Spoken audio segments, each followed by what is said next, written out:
السلام علیکم۔ میں آپ سب کو اپنے یوٹیوب چینل القرآن آن لائن ٹیچنگ اور اپنی اس ویڈیو پر خوش آمدید کہتی ہوں۔ Welcome to my channel. آج کی اس ویڈیو میں ہم میدان کربلا کے بارے میں بات کریں گے۔ کربلا، کرب و بلا، یہ دو الفاظ کا مجموعہ ہے۔ کربلا یعنی کہ مشکلوں اور پریشانیوں کی جگہ۔ اس سے پہلے کہ شہادت امام حسین پر بات کریں، آپ میرے چینل کو سبسکرائب کر لیں، میری ویڈیو کو اپنے فرینڈز کو شیئر کریں اور بیل آئیکن کو بھی پریس کر لیں، اور کمنٹس میں یہ بھی ضرور بتائیں کہ ہماری ویڈیو آپ کو کیسی لگی۔ شہادت امام حسین۔ حضرت امام حسین کی شہادت آپ کی پیدائش کے ساتھ ہی مشہور تھی۔ حضور صلی اللہ علیہ وآلہ وسلم کو بشارت دی گئی کہ آپ کے اس نواسے حضرت امام حسین کو میدان کربلا کی سرزمین پر شہید کیا جائے گا۔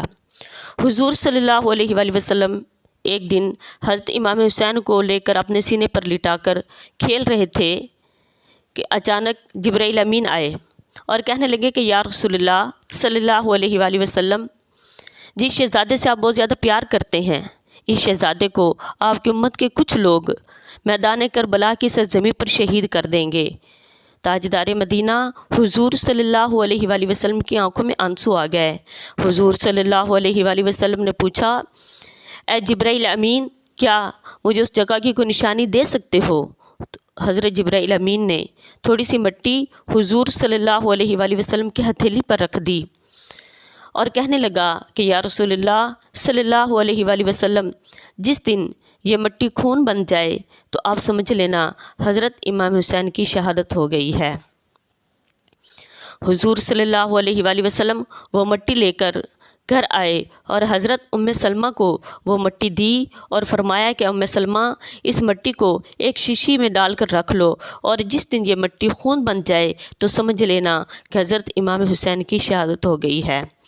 حضرت ام سلمہ نے وہ مٹی لی، ایک شیشی میں ڈال کر اپنی الماری میں رکھ لی۔ کچھ عرصہ گزرنے کے بعد حضرت ام سلمہ فرماتی ہیں کہ ایک دن میں دوپہر کو سوئی ہوئی تھی کہ اچانک کیا دیکھتی ہوں کہ حضور صلی اللہ علیہ وآلہ وسلم تشریف لائے۔ آپ کے سر کے بال اور آپ کے کپڑے گرد آلود ہیں، آپ پریشان ہیں۔ میں گھبرا کر پوچھتی ہوں، یا رسول اللہ صلی اللہ علیہ وآلہ وسلم، آپ پریشان کیوں اور آپ کے کپڑوں کا کیا حال ہے؟ حضور صلی اللہ علیہ وآلہ وسلم نے فرمایا، اے ام سلمہ، کیا تم نہیں جانتی کہ آج حضرت امام حسین کی شہادت کا دن تھا؟ میں میدان کربلا سے ہو کر آ رہا ہوں، اور حضرت امام حسین کے قافلے کے گھوڑے جب دوڑتے اور ان کے پیروں سے جو مٹی اڑتی تھی، انہوں نے میرے کپڑے اور سر کے بالوں کو گرد آلود کر دیا ہے۔ ام سلمہ فرماتی ہیں کہ میں گھبرا کر اٹھی اور میں فوراً الماری کی طرف گئی جہاں پر میں نے وہ مٹی رکھی تھی۔ جیسے ہی وہ میں نے شیشی نکال کر دیکھی تو واقعی اس شیشی کے اندر جو مٹی تھی وہ خون بن چکی تھی، تو میں سمجھ گئی کہ آج حضرت امام حسین کی شہادت ہو چکی ہے۔ حضور صلی اللہ علیہ وآلہ وسلم کو پہلے ہی بتا دیا گیا تھا کہ آپ کی امت کے کچھ لوگ آپ کے اس نواسے کو میدان کربلا کی سرزمین پر شہید کر دیں گے۔ حضرت امام حسین نے 27 رجب کو مدینہ پاک کو چھوڑا، آپ نے سامان سفر باندھا اور حضور صلی اللہ علیہ وآلہ وسلم کے مزار انور پر گئے، رو کر عرض کرنے لگے، یا رسول اللہ صلی اللہ علیہ وآلہ وسلم، میں آپ کا نواسہ امام حسین ہوں۔ یا رسول اللہ، میں وہ شہزادہ ہوں جس کو آپ اپنے سینے سے پہ لٹاتے رہے۔ یا رسول اللہ، میں وہ شہزادہ ہوں جس کے گلے کو آپ بوسہ دیتے رہے، جس کے ہونٹوں کو آپ چوستے رہے۔ یا رسول اللہ صلی اللہ علیہ وآلہ وسلم، آج میں آپ کا یہ شہر چھوڑ کر جا رہا ہوں، اور جس قربانی کے لیے جا رہا ہوں آپ میرے لیے دعا کیجئے گا کہ اللہ رب العزت مجھے اپنے مقصد میں کامیابی عطا فرمائے۔ حضرت امام حسین نے 27 رجب کو مدینہ پاک چھوڑا اور پھر آپ مکہ پاک میں آئے۔ مکہ پاک میں آ کر آپ نے کئی اعلیٰ صحابہ سے ملاقات کی۔ صحابیوں کو آپ نے کوفہ جانے کے بارے میں بتایا تو تمام صحابہ کرام نے آپ کو منع کیا کہ امام حسین کوفہ والے آپ کے خون کے پیاسے ہیں، آپ وہاں نہ جائیے ورنہ وہ آپ کو شہید کر دیں گے۔ حضرت امام حسین نے فرمایا کہ نہیں، مجھے وہاں پر ضرور جانا ہے، وہ اس لیے کہ تاجدار کائنات حضور صلی اللہ علیہ وآلہ وسلم نے فرمایا کہ مکہ پاک میں ایک بکری ذبح ہوگی اور جس کے خون سے مکہ پاک کی گلیاں خون آلودہ ہو جائیں گی۔ مجھے اس بات سے ڈر لگتا ہے کہ ایسا نہ ہو کہ وہ بکری میں ہوں اور میرے ہی خون سے مکہ پاک کی گلیاں خون آلودہ ہو جائیں، اس لیے مجھے کوفہ ضرور جانا ہے۔ حضرت امام حسین نے سامان سفر باندھا، آپ کوفہ کی طرف روانہ ہوئے۔ حضرت امام حسین 2 محرم پاک کو کوفہ میں جا کر پہنچے۔ جب آپ کا قافلہ میدان کربلا میں پہنچا تو حضرت امام حسین نے قافلے والوں سے پوچھا کہ یہ کون سی جگہ ہے؟ لوگوں نے بتایا حضور یہ میدان ماریہ ہے۔ حضرت امام حسین نے پوچھا اس کے علاوہ اس کا کوئی اور نام بھی ہے؟ تو قافلے والوں نے بتایا کہ امام حسین اس کو میدان کربلا بھی کہتے ہیں۔ حضرت امام حسین نے فرمایا یہیں پر ڈیرے لگا دو، یہی ہماری جگہ ہے۔ حضرت امام حسین کے کہنے پر لوگوں نے وہیں پر خیمے لگا دیے۔ حضرت امام حسین کے کوفیوں کے ساتھ مذاکرات ہوتے رہے۔ کوفی کہتے رہے کہ امام حسین یزید کے ہاتھ پر بیعت کر لو۔ حضرت امام حسین نے بیعت کرنے سے انکار کر دیا۔ آپ نے ان کو اپنی اہمیت کے بارے میں بتایا کہ اے کوفہ والو، میں حضور صلی اللہ علیہ وآلہ وسلم کا نواسہ ہوں۔ حضور صلی اللہ علیہ وآلہ وسلم نے بشارت دی کہ حضرت امام حسن اور امام حسین جنتی مردوں کے سردار ہیں۔ حضور صلی اللہ علیہ وآلہ وسلم مجھ سے پیار کرتے ہیں، محبت کرتے ہیں۔ اے لوگو، میرے خون سے اپنے ہاتھ رنگین مت کرو اور جہنم کا ایندھن مت بنو۔ لیکن کوفہ والوں کو ضد تھی، وہ کہتے تھے یا تو امام حسین ہمارے ہاتھ پر بیعت کر لیں یا پھر ہم سے جنگ کر لیں۔ حضرت امام حسین کے 7 دن مذاکرات ہوتے رہے۔ 7 محرم کو حضرت امام حسین پر پانی بند کر دیا گیا۔ نہر فرات پر پہرا لگا دیا گیا۔ تمام لوگ وہاں سے پانی پی سکتے ہیں، لیکن حضرت امام حسین اور آپ کے اہل بیت وہاں سے پانی نہیں پی سکتے۔ 7 محرم کو پانی بند کر دیا گیا۔ 8 اور 9 کو بھی مذاکرات ہوتے رہے۔ یزید نے کہا اے امام حسین، یا تو میرے ہاتھ پر بیعت کر لو یا پھر جنگ کے لیے تیار ہو جاؤ۔ حضرت امام حسین نے بیعت کرنے سے انکار کیا اور فرمایا کہ یہ وہ ہاتھ ہیں جو حضور صلی اللہ علیہ وآلہ وسلم کے ید اللہ والے ہاتھوں میں رہے، یہ کبھی بھی کسی یزیدی اور کوفی کے ہاتھ میں نہیں آ سکتے۔ یہ سر کٹ تو سکتا ہے لیکن کسی یزیدی کے سامنے جھک نہیں سکتا۔ حضرت امام حسین نے بیعت سے انکار کر دیا۔ کوفیوں نے کہا کہ پھر جنگ کے لیے تیار ہو جاؤ۔ حضرت امام حسین نے 1 اور رات کی مہلت مانگی۔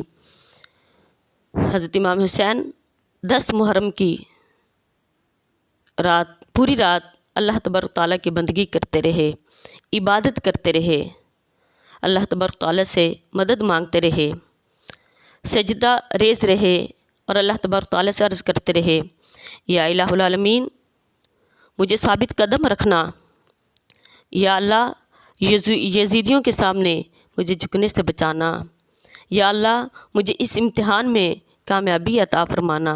پوری رات آپ اللہ تبارک تعالیٰ سے مدد مانگتے رہے، عبادت اور ریاضت کرتے رہے، مناجات کرتے رہے۔ فجر کی اذان ہوئی، آپ نے نماز ادا کی، اللہ رب العزت کی بارگاہ میں سجدہ کیا اور پھر سب سے پہلے یزیدیوں کی طرف سے جنگ کا نگارہ بجا۔ یزیدیوں نے حضرت امام حسین کو جنگ کے لیے للکارا اور کہا کہ امام حسین اگر بیعت نہیں کرنا چاہتے تو پھر جنگ کے لیے تیار ہو جاؤ۔ سب سے پہلے یزیدیوں نے جنگ کا نگارہ بجایا اور انہوں نے ابتدا کی۔ حضرت امام حسین نے جب جنگ کا اعلان کیا تو آپ کے تمام جان نثار ایک دوسرے سے آگے بڑھ چڑھ کر آتے ہیں اور کہتے ہیں کہ امام حسین ہمیں اجازت دیجیے، ہمیں اجازت دیجیے، ہم آپ کے قدموں پر قربان ہونے کے لیے تیار ہیں۔ آپ کے ساتھیوں نے آپ کا ساتھ دیا اور جنگ کے لیے تیار ہو گئے۔ تمام لوگ جاتے رہے، مولی اور گاجر کی طرح وہ کٹ کٹ کے گرتے رہے۔ کوفیوں کے ساتھ وہ جنگ کرتے رہے، شہید ہوتے رہے۔ جب آپ کے تمام ساتھی شہید ہو چکے تو آخر میں آپ کے گھرانے کی باری آ گئی۔ آپ کے بھتیجے بھی، آپ کے بھانجے بھی اللہ رب العزت کی بارگاہ میں قربان ہو گئے۔ آپ کے بھتیجے حضرت قاسم آپ کے پاس آئے اور کہنے لگے کہ امام حسین مجھے اجازت دیجیے، میں آپ کے قدموں پر قربان ہونے کے لیے تیار ہوں۔ حضرت امام حسین نے فرمایا، اے قاسم یہ بات مت کرو، تو میرے بھائی کی آخری نشانی ہے، میں تجھے میدان کربلا میں نہیں بھیجوں گا۔ یہ وہ جگہ ہے جو بھی جاتا ہے وہ واپس نہیں آتا، میں تجھے میدان کربلا میں نہیں جانے دوں گا۔ حضرت امام قاسم نے کہا، اے امام حسین جب میرے والد صاحب اس دنیا سے رخصت ہوئے تو انہوں نے مجھے ایک تعویذ دیا تھا اور کہا تھا کہ جب تیرے چچا پر کڑا وقت آ جائے تو اس کو کھول کے پڑھ لینا، اس سے زیادہ اور کوئی کڑا وقت نہیں۔ جب آپ نے وہ تعویذ کھول کر دیکھا تو اس پر لکھا تھا کہ جب تیرے چچا پر کڑا وقت آئے تو اس کے قدموں پر قربان ہو جانا۔ حضرت امام قاسم نے حضرت امام حسین کو وہ تعویذ دکھایا اور کہنے لگے کہ اے امام حسین میرے ابا جان کی یہ خواہش تھی کہ جب بھی آپ پر کڑا وقت آئے تو میں آپ کے قدموں پر قربان ہو جاؤں۔ اے امام حسین مجھے اجازت دیجیے، مجھے تیار کر دیجیے کہ میں میدان کربلا میں جاؤں۔ حضرت امام حسین نے حضرت قاسم کو اپنے سینے سے لگایا، آپ کی آہ نکل گئی، آپ رونے لگے اور آپ نے حضرت قاسم کو تیار کیا، گھوڑے پر سوار کیا اور میدان کربلا میں بھیج دیا۔ حضرت امام قاسم بڑی بے جگری کے ساتھ لڑے، تمام یزیدیوں کو مولی اور گاجر کی طرح کاٹ کاٹ کر گرا رہے ہیں۔ پیچھے سے یزید نے للکارا کہ یہ حیدر کرار کا لخت جگر ہے، ایک ایک جاؤ گے تو اسی طرح کٹ جاؤ گے، یک بارگی کے ساتھ حملہ کرو۔ کوفیوں نے آپ پر یک بارگی کے ساتھ حملہ کیا، آپ کے گھوڑے کے پاؤں کاٹ دیے، آپ چکرا کر نیچے گرے، تیر آپ کی پیشانی پہ لگا، آپ زمین پر گر گئے۔ حضرت امام حسین حضرت امام قاسم کو دیکھ رہے ہیں، آپ کی آہ نکل گئی، آپ نے دیکھا کہ امام قاسم گھوڑے سے نیچے گر چکے ہیں۔ یزیدیوں نے آپ کی لاش پر گھوڑے دوڑا دیے، آپ کی لاش کے ٹکڑے ٹکڑے ہو گئے۔ حضرت امام حسین آپ کی لاش کو اٹھانے کے لیے گئے،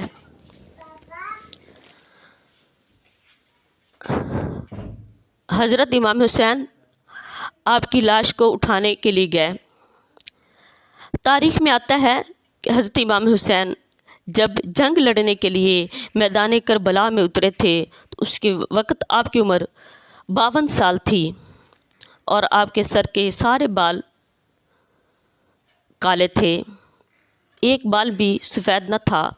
لیکن جب آپ حضرت امام قاسم کی لاش اٹھا کر خیمے میں واپس آئے تو آپ کا سارا سر سفید ہو چکا تھا، آپ کی کمر جھک گئی اور آپ حضرت قاسم کے جب لاش کے ٹکڑے اٹھا کر حضرت زینب کے پاس پہنچے اور کہنے لگے، اے زینب میں تجھ سے معذرت چاہتا ہوں کہ میرے جانے میں دیر ہو گئی اور میں تیرے دولہے کو جب واپس لے کر آیا تو وہ میں ٹکڑے ٹکڑے اٹھا کر لایا۔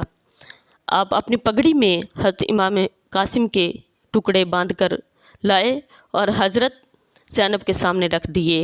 اس کے بعد حضرت علی اکبر کی باری آئی، حضرت علی اکبر کو آپ نے تیار کیا، اپنے گھوڑے پر بٹھایا اور اپنے میدان کربلا میں بھیج دیا۔ حضرت علی اکبر آپ کے بیٹے ہیں، میدان کربلا میں اترے تو بڑی بے جگری کے ساتھ لڑے، لڑتے لڑتے وہ 3 دن کے بھوکے اور پیاسے علی اکبر آپ کا حلق خشک ہو گیا۔ آپ واپس خیمے کی طرف آتے ہیں اور کہتے ہیں کہ ابا جان میری زبان خشک ہو گئی ہے، ابا جان مجھے تھوڑا سا ایک قطرہ پانی دے دیجئے۔ حضرت امام حسین نے فرمایا کہ بیٹے یہاں تو پانی نہیں ہے۔ پھر آپ نے اپنے بیٹے کو اپنے سینے پر لٹایا اور فرمایا کہ جب مجھے پیاس لگا کرتی تھی تو نانا جان مجھے اسی طرح اپنے سینے پہ لٹا کر مجھے اپنی زبان چسایا کرتے تھے۔ اے علی اکبر، میرے سینے پہ لیٹ کر میری زبان کو چوس لے تاکہ تیرا حلق تر ہو جائے، تیری زبان تر ہو جائے۔ حضرت علی اکبر کو اپنے سینے پر لٹا کر جب اپنی زبان حضرت امام حسین نے چسائی تو علی اکبر کہتے ہیں، ابا جان آپ کی زبان تو میری زبان سے بھی زیادہ خشک ہے۔ حضرت علی اکبر پھر میدان کارزار میں گئے، آپ پھر بڑی بے جگری کے ساتھ لڑے اور انہوں نے حضرت علی اکبر کو بھی شہید کر دیا۔ حضرت علی اصغر پیاس کی وجہ سے رو رہے تھے۔ آپ کی بیوی شہربانو نے کہا کہ امام حسین یہ چھوٹا سا بچہ ہے، یہ پانی کی وجہ سے رو رہا ہے، آپ کوفیوں کے پاس جائیے، ہو سکتا ہے کہ ان کو علی اصغر پر ترس آ جائے، وہ ایک قطرہ پانی کا دے دیں۔ حضرت امام حسین علی اصغر کو جب لے کر خیمے سے باہر نکلے تو انہوں نے تیر چلایا، علی اصغر کی گلے میں لگا، گلے سے خون کا فوارہ اٹھا اور امام حسین نے کہا، یا الہ العالمین، یہ ایک علی اصغر تو کیا، اگر 1000 بھی ہوں تو میں ایک ایک کر کے تیری بارگاہ میں قربان کر دوں۔ یا اللہ اگر تیری اسی میں رضا ہے تو امام حسین کو کوئی اعتراض نہیں، یا اللہ مجھے تیری رضا چاہیے، دنیا نہیں، یا اللہ تو راضی ہو جا۔ یہاں تک کہ جب حضرت امام حسین کے بھانجے اور بھتیجے بھی قربان ہو گئے، حضرت امام حسین کے بیٹے بھی قربان ہو گئے، تو اب حضرت امام حسین کی باری آئی۔ حضرت امام حسین خیمے سے باہر نکلے، گھوڑے کے پاس کھڑے ہیں، کبھی گھوڑے کو دیکھتے ہیں، کبھی میدان کارزار کو دیکھتے ہیں۔ حضرت زینب اٹھتی ہیں اور کہتے ہیں کہ امام حسین آپ نے بھانجے بھی اپنے ہاتھوں سے تیار کر کے بھیجے، بھتیجے بھی اپنے ہاتھوں سے تیار کر کے بھیجے، اپنے بیٹے بھی اپنے ہاتھوں سے تیار کر کے بھیجے، اپنی آنکھوں کے سامنے سب کو شہید ہوتا دیکھتے رہے ہو، اب رک کیوں گئے ہو؟ حضرت امام حسین نے کہا، اے زینب، سب کو تیار کرنے والا تو امام حسین تھا، لیکن جب امام حسین کی باری آئی تو کوئی گھوڑے پہ سوار کروانے والا نہیں، مجھے کوئی تیار کرنے والا نہیں۔ تو صابرہ بہن حضرت زینب نے کہا، اے امام حسین، کیا ہوا اگر کوئی اور نہیں تو تیری بہن تو زندہ ہے، میں زینب میں آپ کو تیار کر کے گھوڑے پہ سوار کرتی ہوں۔ حضرت زینب نے، وہ صابرہ بہنیں بھائیوں کے دکھ برداشت نہیں کرتی، لیکن حضرت زینب کا صبر دیکھیے کہ حضرت زینب نے گھوڑے کی مہار پکڑی، حضرت امام حسین گھوڑے پر سوار ہوئے اور میدان کربلا کی طرف چلے گئے۔ حضرت زینب امام حسین کو لڑتا ہوا دیکھتی رہیں، حضرت امام حسین بڑی بے جگری کے ساتھ لڑتے رہے، یہاں تک کہ جب انہوں نے یک بارگی کے ساتھ حملہ کیا تو امام حسین کے گھوڑے کے پاؤں کاٹ دیے، حضرت امام حسین نیچے گرے، حضرت امام حسین پھر بھی لڑتے رہے، اور جس جگہ پر آپ گرے آپ نے زمین کو حکم دیا کہ اے زمین تو تھوڑی سی نیچی ہو جا تاکہ حضرت زینب میرا کٹتا ہوا گلا نہ دیکھے، اس کو دکھ نہ ہو، اس کو تکلیف نہ ہو۔ میدان کربلا کی زمین نیچی ہو گئی۔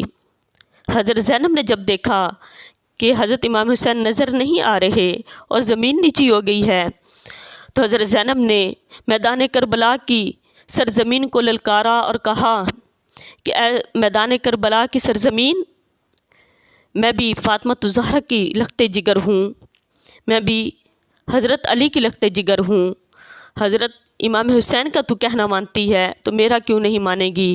اے میدان کربلا کی سرزمین تو اونچی ہو جا، میں نے اپنے بھانجے بھتیجے بیٹے ذبح ہوتے دیکھے ہیں تو میں روئی نہیں، اب میں امام حسین کا بھی لاشا دیکھوں گی تو میری آنکھوں میں آنسو نہیں آئیں گے۔ اے میدان کربلا کی سرزمین تو تھوڑی سی اونچی ہو جا، میں بھی اپنے بھائی شہزادے کو دیکھنا چاہتی ہوں کہ وہ کیسے شہید ہوتے ہیں۔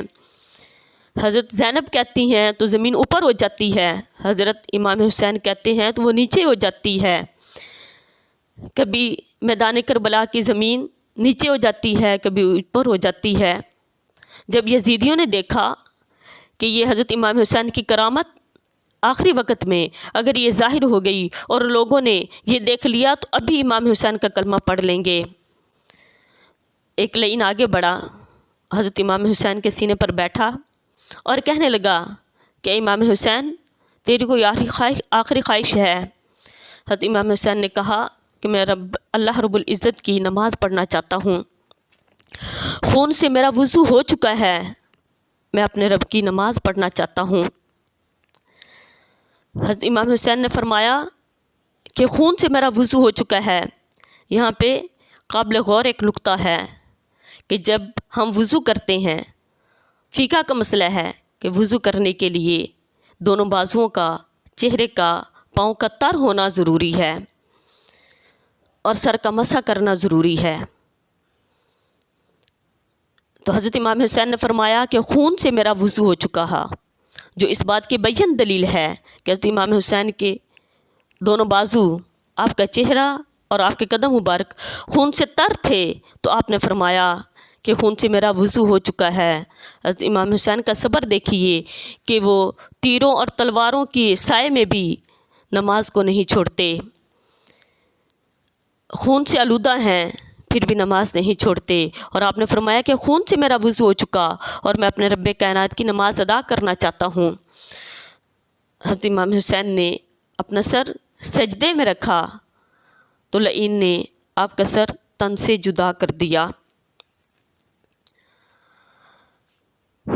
حضرت امام حسین نے اللہ رب العزت کی بارگاہ میں اپنے سر کا نذرانہ پیش کر دیا۔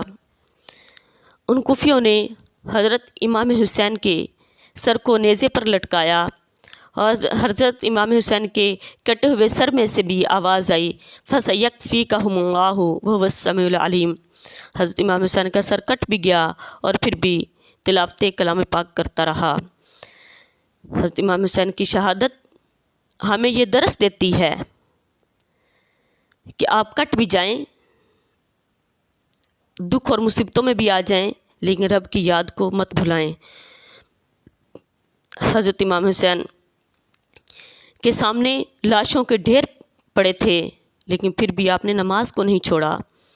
آج ہمیں تھوڑا سا کوئی کام پڑ جائے، کوئی تھوڑی سی تکلیف آ جائے تو ہم نماز چھوڑ دیتے ہیں۔ حضرت امام حسین کی پیشانی میں بھی سر لگا، لیکن آپ نے سجدے سے گریز نہیں کیا، بلکہ آپ نے اپنا سر سجدے میں جھکا دیا۔